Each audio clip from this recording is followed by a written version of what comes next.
editing in Final Cut Pro 10 since June 21st, 2011. That's 9 years now. Before that, it was like a pirated copy of Premiere CS5. And before that, it was Windows Movie Maker on my now wife, then girlfriend's janky laptop. And let's not make this video like a Premiere versus Resolve versus Final Cut thing, because you ever meet a carpenter that cares more about the brand of hammer he uses than the actual house he's building? No, let's focus more on our videos and less on our tools. However, that being said, oops, video editing software is kind of all the same.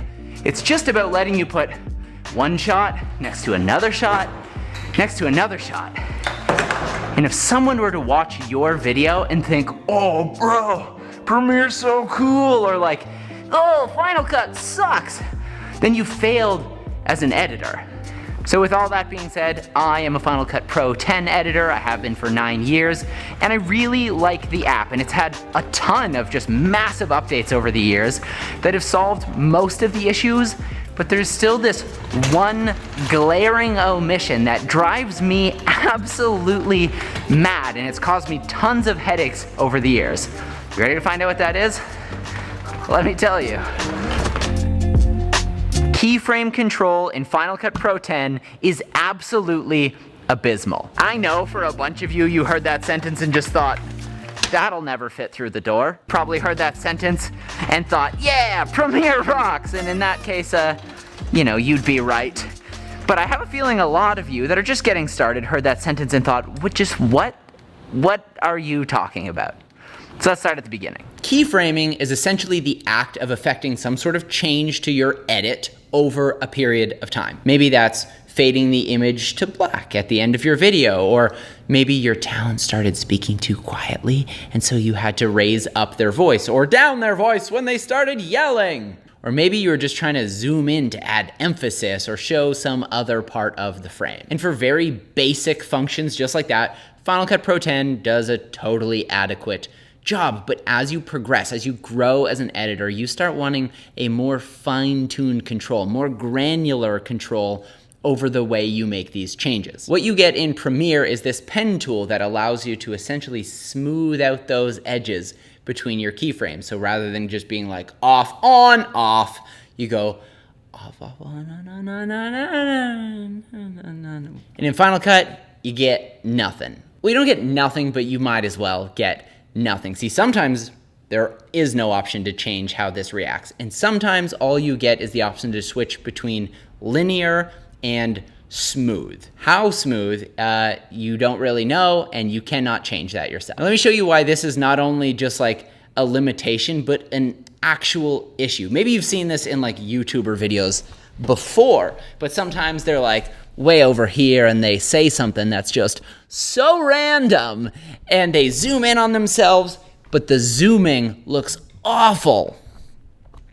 The zooming looks like the camera didn't really know where to go and it misses it, and then it finally settles in the right place. Now, the reason this happens is because Final Cut decides that when keyframing your scale, that is always a linear movement by default. However, when adjusting the position where it's going to be in the frame, it defaults that movement to smooth. Now, what that means is you might say, start here and here. But the two movement lines, those keyframe lines, don't line up because one is linear and one is smooth. So if that's an issue you're running into, a quick way to fix that, you hit Control V on your clip, go to your orientation area, select just position, and then you can switch each of those keyframes individually from smooth to linear, which is going to be the difference between this, so random, and this. So random. And I think for a lot of you, that alone is going to be very helpful in your editing workflows. But as I progressed as a video editor, as I got better in Final Cut,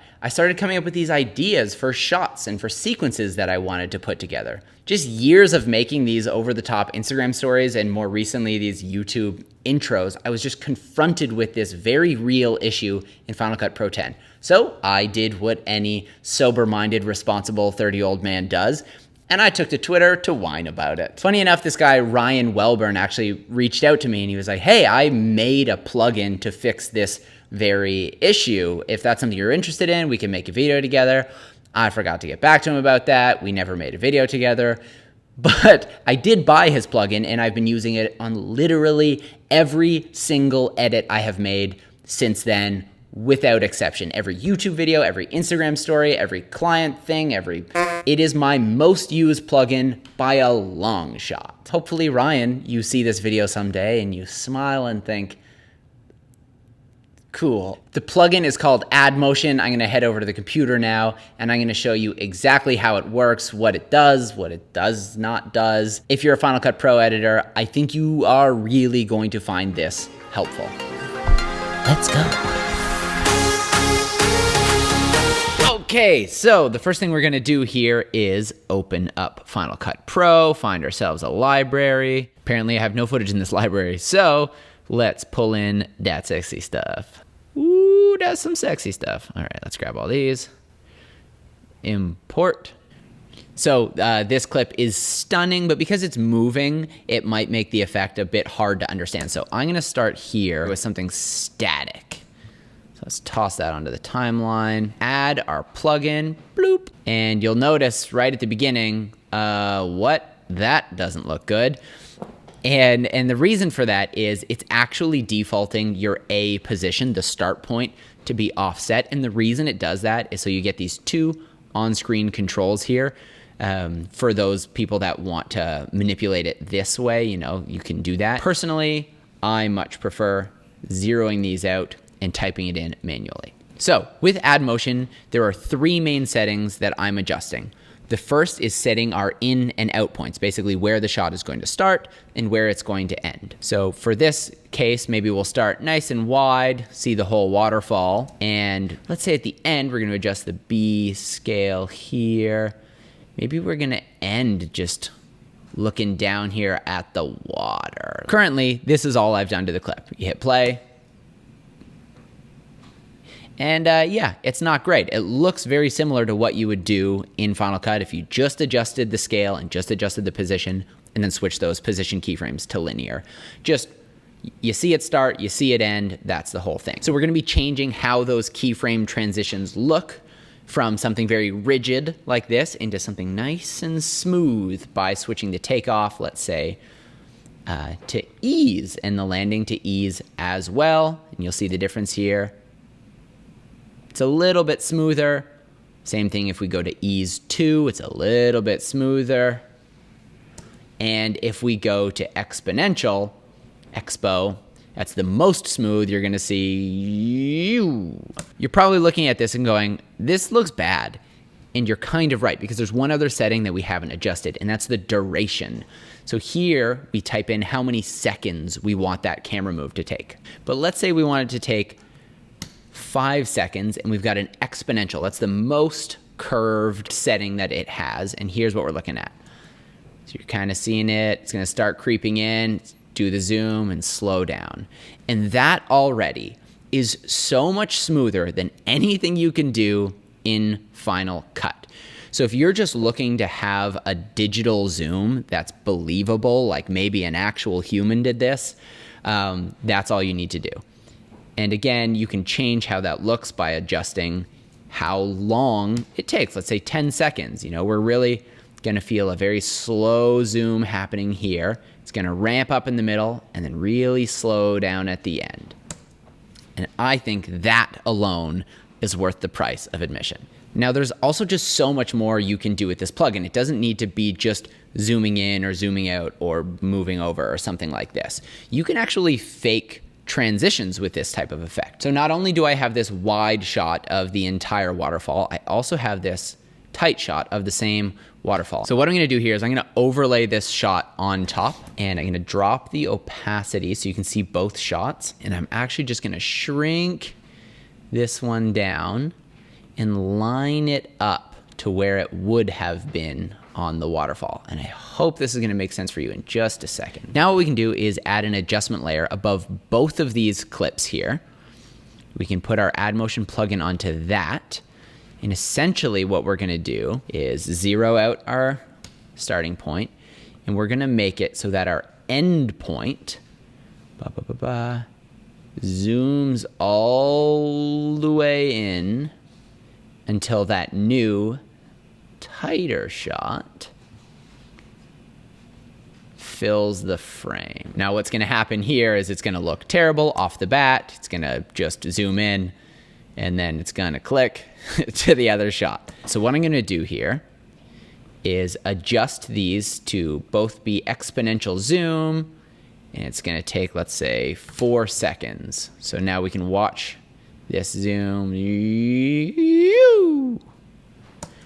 There is an obvious hard cut there. So what I'm gonna do for this is I'm actually gonna drop the opacity to 0%, add a keyframe, move forward another bit, and 100% brightness. Unfortunately, these two shots weren't shot at the exact same location, so you're gonna notice a tree popping up on the side here, which isn't ideal, but I think we can hide that by making this a shorter move. So you'll see this now. Did you follow that? Did that work for you? All we're really doing is making a nice steep curve in the middle there with smooth edges. And then in the part of the clip where the shot is zooming at its absolute fastest, the opacity of that new clip that we overlaid is turning itself on. So now you can go from a hugely wide shot to and we made what's functionally a zoom transition. However, it doesn't look like a cheesy zoom transition. There's none of those like obscenely blurred edges or mirroring edges. I'm actually using this as more of a practical effect, as if it was shot on some sort of super long cinema zoom. So why don't we dive quickly into some of my older YouTube videos and I can show you just exactly how I implemented that.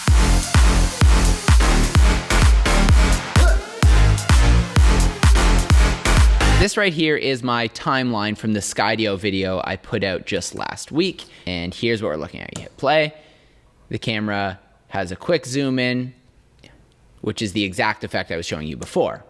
We're tracking from one drone, got another drone, we got another drone, we got another drone. And essentially we're just going bigger and bigger and bigger drones until we get to the final drone, which is the subject of this video. I walk in, grab it out of the air, and zoom out. Something that's a bit more complicated about an edit like this, though, is you'll notice I have a bunch of different adjustment layers. And now what I'm doing here is the first one, you can see up here, we have our A position, which is totally normal, and our B position, which is a 300% zoom in, which I've then adjusted the position to essentially put the micro drone into the center of the frame.